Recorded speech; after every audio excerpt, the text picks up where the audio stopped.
Everyone, आप सबका इस वीडियो में स्वागत है। तो हम बहुत टाइम से अपने घर पे नहीं थे। कल आए घर पे और आप लोगों का कमेंट्स वगैरह चेक किए, सारा कुछ सारे जगह पे। तो एक सवाल आ रहा है कि वीक 1 का जो है असाइनमेंट सबमिट कर लिए, उसका स्कोर भी आ गया, तो क्या हम क्वालिफायर एग्जाम के लिए एलिजिबल हैं? ऐसा क्यों लोग पूछ रहे हैं? क्योंकि देखिए, क्वालिफायर एग्जाम में अपेयर होने के लिए, क्वालिफायर एग्जाम का हॉल टिकट आने के लिए, देखिए क्योंकि क्वालिफायर एग्जाम होता है सेंटर पे होता है, मीन्स आपको एडमिट कार्ड लगेगा, हॉल टिकट आपको मिलेगा ही मिलेगा। हॉल टिकट मिलेगा तभी आप सेंटर पे जाकर के एग्जाम दे सकोगे, ठीक है।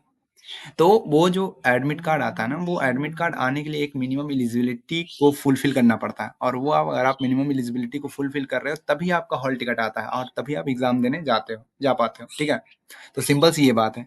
मीन्स हॉल टिकट का ही सीन है कि हॉल टिकट आने के लिए मीन्स सिंपल सी बात की क्वालिफायर एग्जाम देने के लिए एक मिनिमम एलिजिबिलिटी को फुलफिल करना होगा, एलिजिबिलिटी को पास करना होगा। अगर आप पास करते हो तो आपका एडमिट एडमिट कार्ड आएगा, आप एग्जाम देने जाओगे और सारा कुछ कंटिन्यू चलेगा, ठीक है। अगर आप एलिजिबल नहीं हो पाते हो तो उसकी अलग कंडीशन है। तो वही आपको इस वीडियो में डिस्कस करना है, ठीक है। और हमारे इस टॉपिक पे पुराने वाले वीडियोस पड़े हैं, जो कि रूल्स चेंज हो गए हैं। पुराने वाले वीडियोस को आप मत फॉलो करिएगा। मेरी रिस्पॉन्सिबिलिटी है कि मैं उस वीडियो को हटा दूं, और हटा दूंगा, आज ही हटाऊंगा। ये वीडियो अपलोड होने तक वो वीडियोस हट जाएंगे, पुराने वाले सारे, ठीक है। क्योंकि गलत इन्फॉर्मेशन वो फैला रहा है, ठीक है, और मैं ये चाहता नहीं। आज ही देखा जस्ट, इसलिए थोड़ा सा लेट हो गया। ओके, कोई बात नहीं, बट आज कर लेते हैं, सारा कुछ आपको क्लियर कर देता हूँ, ठीक है। और एक बात, सबसे इंपॉर्टेंट बात बता देना चाहूंगा कि ये जो वीडियो है ना, केवल उन स्टूडेंट के लिए जो क्वालिफायर एग्जाम के लिए अप्लाई किए हैं, नॉट फॉर कि ऑलरेडी कोर्स रजिस्टर कर लिए हैं या जेई बेस एंट्री के थ्रू अप्लाई किए हैं और कोर्स रजिस्ट्रेशन कंप्लीट करके वो स्टडी कंटिन्यू कर रहे हैं और 27 अक्टूबर को क्विज एग्जाम अपना देने जाएंगे। तो ये उन स्टूडेंट के लिए नहीं है। ये उन स्टूडेंट के लिए केवल है जो कि 3,000 रुपये दे करके, या जो भी उनके कैटेगरी के अकॉर्डिंग जो फी आता है, 3,000, 1,500 या 700, ऐसा ऐसा कुछ है ना। तो वो फी दे करके फॉर्म फिलअप किए और क्लासेस कंटिन्यू कर रहे हैं, क्वालिफायर एग्जाम देंगे। अगर पास हो गए तो कंटिन्यू करेंगे, अगर फेल हो गए तो फिर से री अटेम्प्ट दे के लिए अप्लाई करेंगे या री अप्लाई करेंगे क्वालिफायर एग्जाम के लिए। ये केवल उन स्टूडेंट के लिए, ठीक है।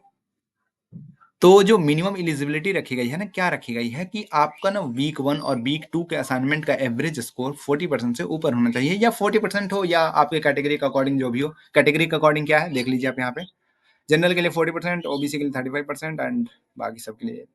तो ये इस स्कोर से ऊपर होना चाहिए। तो क्या है एवरेज स्कोर है, सिंपल से गौर करिए। एवरेज स्कोर फर्स्ट 2 वीक का, यानी वीक 1 वीक 2, और हर एक सब्जेक्ट का इंडिविजुअल कैलकुलेट करा जाता है। मैथ का अलग किया जाएगा, मैथ का मैथ के साथ, कंप्यूटेशनल थिंकिंग का कंप्यूटेशनल थिंकिंग के साथ, और सारा बाकी का उसी तरीके से।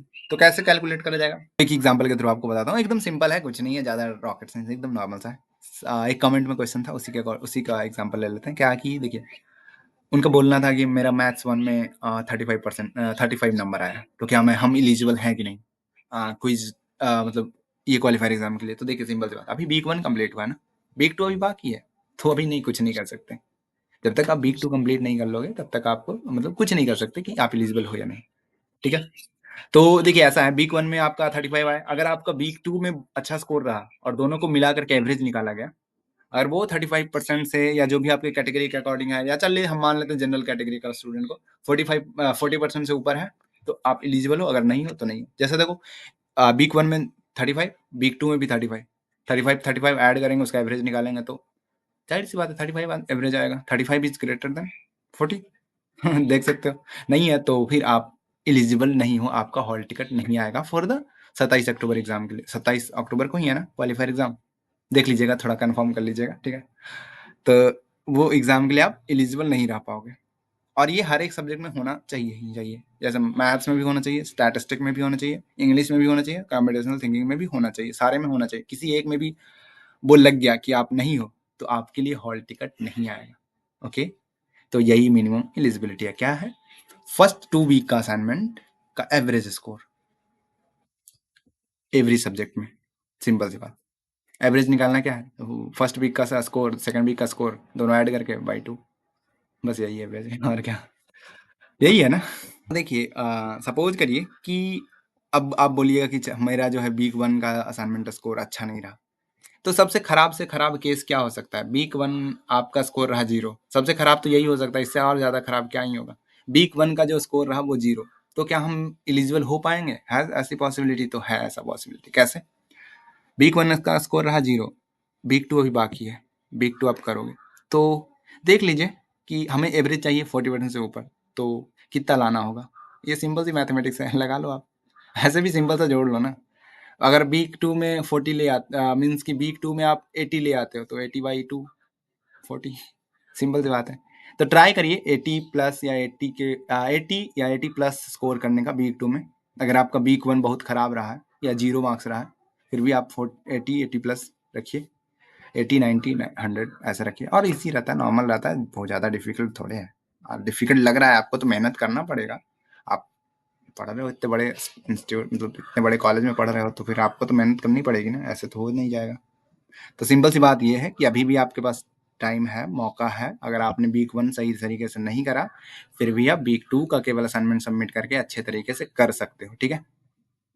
ओके, तो सिंपल सी बात यही थी। और दोनों वीक को मिला करके ही डिसाइड होगा, किसी एक वीक से डिसाइड नहीं होगा, मतलब कि केवल वीक 1 से नहीं डिसाइड होगा। वीक 2 अभी बाकी है, तो वीक 2 को अच्छे तरीके से करिए, उसमें अच्छा स्कोर करने की कोशिश करिए। अच्छा स्कोर करने की कोशिश करिए, कोशिश नहीं करिए, करिए ही करिए, क्योंकि अगर नहीं हुआ ना स्कोर 40, ये आपका जो 40% है, या जो आपका कैटेगरी का अकॉर्डिंग कट ऑफ है, तो नहीं आएगा हॉल टिकट। आप कुछ भी करते रह जाओ, नहीं ही आएगा, और आप एग्जाम नहीं दे पाओगे। तो अब देखते हैं कि चलो, हमारा तो हुआ ही नहीं, हमारा जो स्कोर है 40% से ऊपर नहीं हुआ, तो हमारे लिए आगे क्या क्या कंडीशन है। तो अगर किन्हीं स्टूडेंट का ये कंडीशन फुलफिल नहीं कर पाते हैं, मीन्स कि वो एलिजिबल नहीं हो पाते, एग्जाम नहीं दे पाते हैं, तो उनके लिए एक अलग कंडीशन रखा गया, क्या कि आपका ना फर्स्ट 3 वीक का असाइनमेंट स्कोर कंसिडर करा जाएगा। आपके लिए फर्स्ट 3 वीक का, यानी वीक 1 वीक 2 वीक 3 कंसिडर करा जाएगा। उसमें से 2 सबसे अच्छे हाईएस्ट स्कोर वाले असाइनमेंट को सेलेक्ट किया जाएगा, सबसे 2 हाईएस्ट स्कोर। मीन्स अगर सपोज करो वीक 2 में आपका हाईएस्ट है, वीक 2 और उसके बाद वीक 3 में, तो वीक 2 और वीक 3 को कंसिडर करा जाएगा, उसका एवरेज स्कोर देखा जाएगा, 2 का ही एवरेज देखा जाएगा। तो उसका एवरेज देखा जाएगा, उसका एवरेज अगर 40% से ऊपर रहा, तो आपको री अटेम्प्ट में अप्लाई करने का मौका, मतलब आपको री अटेम्प्ट में अप्लाई करने का ऑप्शन आपको मिल जाएगा, और री अटेम्प्ट में अप्लाई करके आप नेक्स्ट एग्जाम में आप जो एग्जाम दे सकोगे, ठीक है? तो ये सिंपल सी बात है कि आपको जो है असाइनमेंट, मतलब आपके लिए असाइनमेंट इंपॉर्टेंट है। फर्स्ट, मतलब फर्स्ट सेकंड वीक, अगर आप फर्स्ट और सेकंड वीक में ही आप कंडीशन फुलफिल कर लेते हो, तो आपको 27 अक्टूबर का एग्जाम देने के लिए परमिशन, मतलब आप एडमिट कार्ड आ जाएगा, हॉल टिकट आ जाएगा। अगर आप नहीं कर पाते हो, तो आपको जो है री अटेम्प्ट, मतलब फर्स्ट 3 वीक में का जो कैलकुलेट करने का जो रूल है, फर्स्ट 3 वीक का, उस 3 वीक में से 2 असाइनमेंट का, वो अगर आप फुलफिल करते हो, तो आपको जो है री अटेम्प्ट के लिए आप अप्लाई कर पाओगे। और री अटेम्प्ट में क्या होता है, री अटेम्प्ट में आपका ना जो फी है वो हाफ लगता है। अगर आप 3,000 रुपये दे करके स्टार्टिंग में फिल किए थे, तो री अटेम्प्ट में आप अप्लाई करोगे तो 1,500 रुपये नहीं लगेंगे, ठीक है? तो ये सिंपल सी बात है। थोड़ी सी पहले से रूल्स चेंज हो गए, पहले ऐसा नहीं था, लेकिन अब थोड़ी सी डिफिकल्टी बढ़ गई है। डिफिकल्टी क्या, नॉर्मल असाइनमेंट स्कोर का बढ़ गया, और क्या। तो ये सिंपल सी बात है, ठीक है?